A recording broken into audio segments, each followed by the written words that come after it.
Hey guys, I'm here to do a weekly update video. I wouldn't say so much as a weekly read because I still have not finished any books. I've been taking my time and thoroughly enjoying it.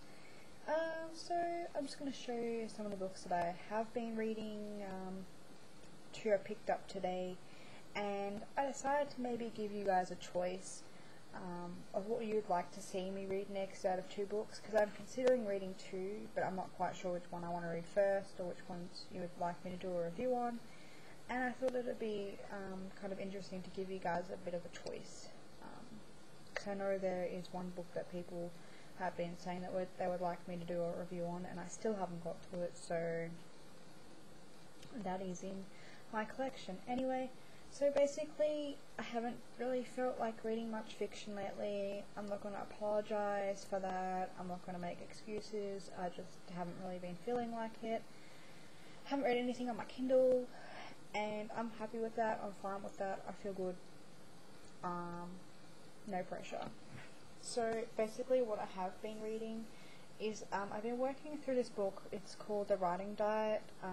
Write Yourself, Write Sides by Julia Cameron, and I really admire Julia Cameron's style of I guess her writing, her spirituality, which isn't very overly Christian or Catholic or anything like that. It's just very much taking from the universe and experiencing it through your own body and soul, and I really appreciate that because it's more of my style of reading about spirituality.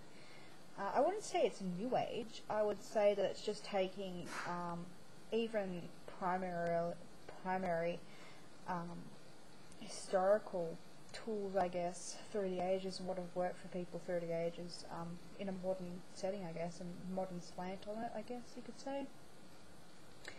It's not historical or anything. I'm just trying to explain it the best that I can. Basically, it is just about the connection between food and the physical body, the spiritual body, and how sometimes we can eat or overeat to, I guess, medicate ourselves. And I find that I do this a lot, especially when we go out. I'll have lunch, I'll bring lunch for instance, we'll go down to the park, and usually once we go and have a cup of tea, I'll have a piece of cake, and then we'll go somewhere else and I'll have a sandwich. So therefore I'm having 3 meals when really I only need to have one. And that's because I think it's become acceptable in society to do such things, especially when you're with a group of people and they're all having cake. Naturally, even if you don't feel hungry, you tend to go towards wanting to have a piece of cake yourself, because it's what comes natural. And she talks about how to cope with eating, how to cope with losing weight, what tools you can use that don't have to be like gym junkies or starving yourself or anything like that. And it's really helped me in the past week or so. I'm just doing the exercises and realizing my habits and things like that. So I would definitely recommend, if for people who are overeaters or are going to Overeaters Anonymous or anything like that, to just check out this book. I really think it is very helpful. Even just to read through it, maybe do a couple of exercises, very beneficial. It's not superficial or lecturing or anything like that. It's just very deeply engrossing, and I really am enjoying it quite a bit. As with that, I've been reading this since the end of last year, just dipping into it too. This is called The Right to Write by Julia Cameron, and it's just about writing in general, and again a little bit spiritual as well. And it also has tools that you can do and exercises. So again, I'm just working at it at an even pace, doing a little bit here and there, and it's really helped my creativity as well, because I really do like writing and journaling and things like that. So it's been a very effective tool in my weight loss as well. And then I probably have shown you guys this, but I have been reading The Mother's Group by Fiona Higgins. She is an Australian author, and this is set in an Australian setting. Fantastic. One of those books that I find that I don't want to put down, even when I have to put it down. are very dynamic. The characters are all very different. Their personalities scope everywhere, I guess you can say. The situations are all very different as well. Their experiences as motherhood and husbands, and trying to balance both of those two. You know, you've got your obvious dilemmas when you first have a child, and then there's other things like, you know, trying to find a relationship, coping with working at the same time. Just, I think, all the fears that people feel, especially before and after they're pregnant, and before and after the babies are born, it's discussed in a way that makes it enjoyable to read, if that makes sense. Like, I feel like, even though they are shouting out the fears of being pregnant and being a mother, I don't feel as scared knowing that a lot of people do go through these things, and that there are help out there. But it's not just a non-fiction book, of course, it's a fictional book, and I'm really, really enjoying it. I'm enjoying taking my time, reading a chapter here and there.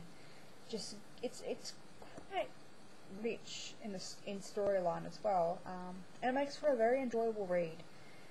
I don't feel like I am pressured to read it. I don't feel like I have to finish it straight away. It's one of those books where you just sit down with a cup of tea and just really immerse yourself in the world and laugh and cry and just enjoy a book. And I don't think I have enjoyed a contemporary book like this probably since Lola's Secret.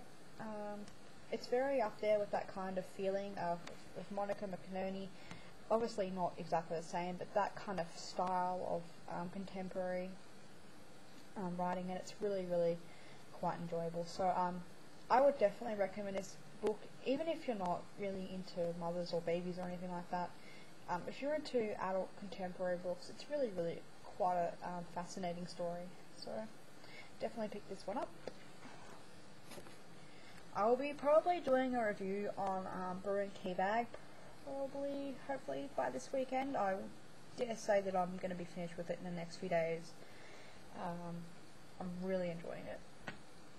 Of course, adding to that baby drama sort of stuff, I'm reading this.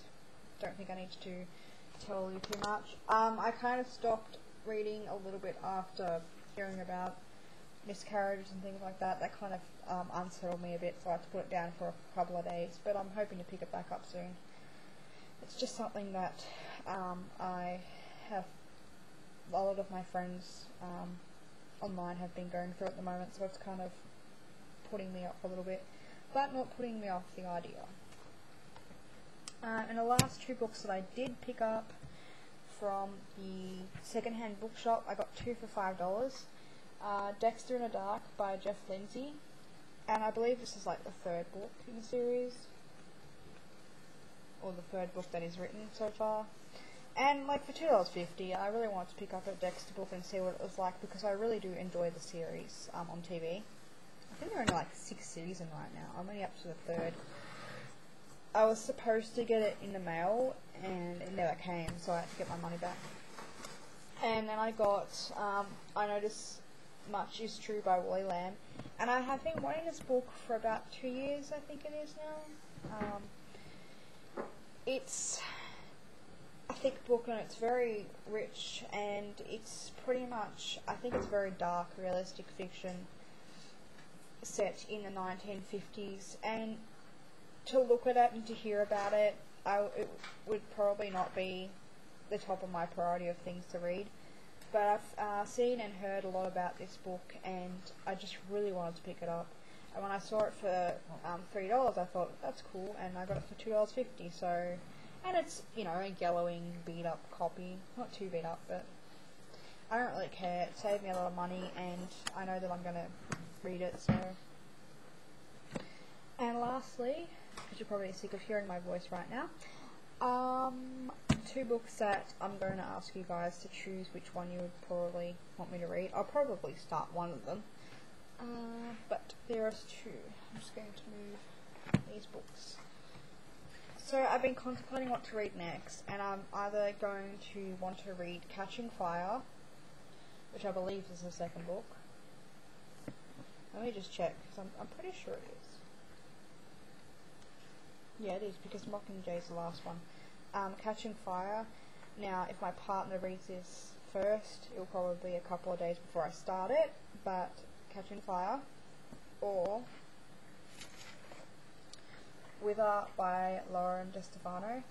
And I know that a lot of people have been wanting me to read this book and tell them what I think of it, and it's been on my TBR pile for about 2 months now. This will be the 3rd month. So I probably will read it, but I'd like to know which one you'd like to hear everyone first. So yeah.